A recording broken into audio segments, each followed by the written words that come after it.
Deputy CM Pawan Kalyan గారి దాతృత్వం ఇవాళ నెట్టింట్లో వైరల్ అవుతుంది. ఏడాది ఆయన బాధ్యతలు స్వీకరించిన తర్వాత, డిప్యూటీ చీఫ్ మినిస్టర్గా బాధ్యతలు స్వీకరించిన తర్వాత ఏడాది లోపల ఆయన ఏమేం చేసుకుంటూ వచ్చారు, ఎలా ప్రజల మనసు చూరగొన్నారు, across the party lines and above the party lines, పార్టీలకు అతీతంగా ఆయన తాను చేయాలనుకున్నది ఎలా చేశాడు, డెవలప్మెంట్ వచ్చేప్పటికీ ప్రజలందరినీ సమానంగా ఎలా చూసుకున్నాడు అనే దానికి సంబంధించి కొన్ని ఉదాహరణలు నెట్లో ఏమేమి రౌండ్స్ చేస్తున్నాయో మనం చెప్పుకుందాం.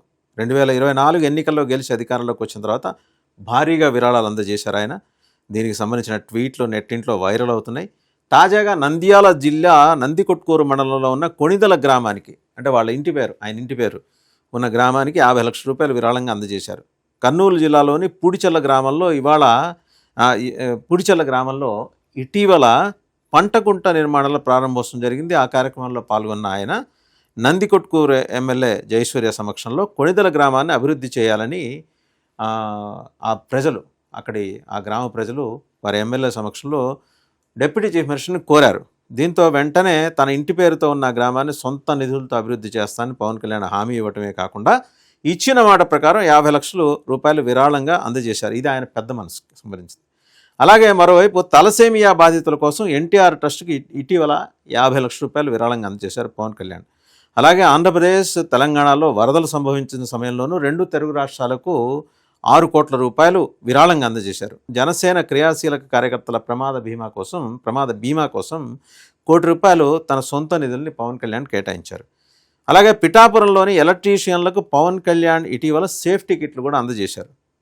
16 లక్షల రూపాయల సొంత డబ్బు ఖర్చు చేసి 325 మంది ఎలక్ట్రీషియన్లకు సేఫ్టీ కిట్స్ అందించారు.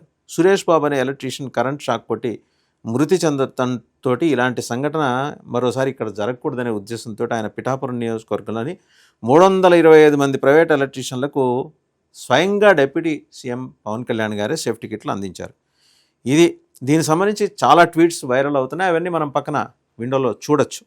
అలాగే తిరుమల తిరుపతి దేవస్థానానికి 17 లక్షల రూపాయలు విరాళంగా అందజేశారు ఆయన జనసేనాని. పహల్గాం ఉగ్రదాడిలో చనిపోయిన మధుసూదన్ కుటుంబానికి 50 లక్షలు పరిహారంగా అందజేశారు. అలాగే ఆపరేషన్ సింధూర్లో వీరమరణం పొందిన ఆర్మీ జవాన్ మురళీనాయక్ కుటుంబానికి తన వంతు సాయంగా 25 లక్షల పరిహారం ఆయన ప్రకటించారు.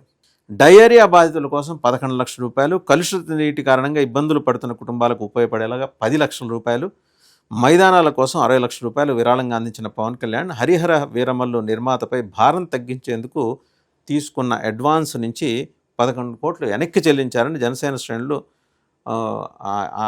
మా వ్యవహారాన్ని ట్వీట్ రూపంలో వైరల్ చేస్తున్నాయి. మొత్తంగా ఒక్క ఏడాదిలోనే పవన్ కళ్యాణ్ 20 కోట్ల రూపాయల వరకు విరాళంగా ఇచ్చి తన పెద్ద మనస్సు చాటుకున్నారని జనసేన శ్రేణులు, పవన్ కళ్యాణ్ అభిమానులు ట్వీట్ చేస్తున్నారు. ఇది 20 crores. మనం కనీసం 20-30 ఏళ్ళుగా చాలామంది రాజకీయ నాయకులను చూస్తున్నాం. రకరకాల పదవుల్లో ఉన్నవాళ్ళు, ఎంజాయ్ చేసిన వాళ్ళు, అండ్ పదవులను అడ్డం పెట్టుకొని తమ సొంత కార్యక్రమాలు, సొంత బిజినెస్లు డెవలప్ చేసుకున్న వాళ్ళు, వేరే రాష్ట్రాలకు విస్తరించిన వాళ్ళు, వేరే దేశాల్లో పెట్టుబడి పెట్టిన వాళ్ళు, రకరకాల రూపంలో వీళ్ళందరూ చేసిన దాంతో పోలిస్తే 30 ఏళ్ల పాటు ఒక్క ఏడాది వ్యవధిలో పవన్ కళ్యాణ్ చేసిందే సహాయం 20 కోట్ల రూపాయల విరాళం సామాన్యమైన వ్యవహారం కాదు. ఇది హైలీ అప్రిషియబుల్. పార్టీలకు అతీతంగా, రాజకీయ పరంగా ఉండే అభిప్రాయాలకు అతీతంగా ఒక గొప్ప మనసుతో ఆయన చాటుకున్న దాతృత్వాన్ని ఇక్కడ మనం ప్రధానంగా ప్రస్తావించేసుకోవాలి. అండ్ ఏడాది పూర్తి చేసుకున్న సందర్భంగా పవన్ కళ్యాణ్ గారికి, డిప్యూటీ ముఖ్యమంత్రి పవన్ కళ్యాణ్ గారికి శుభాకాంక్షలు.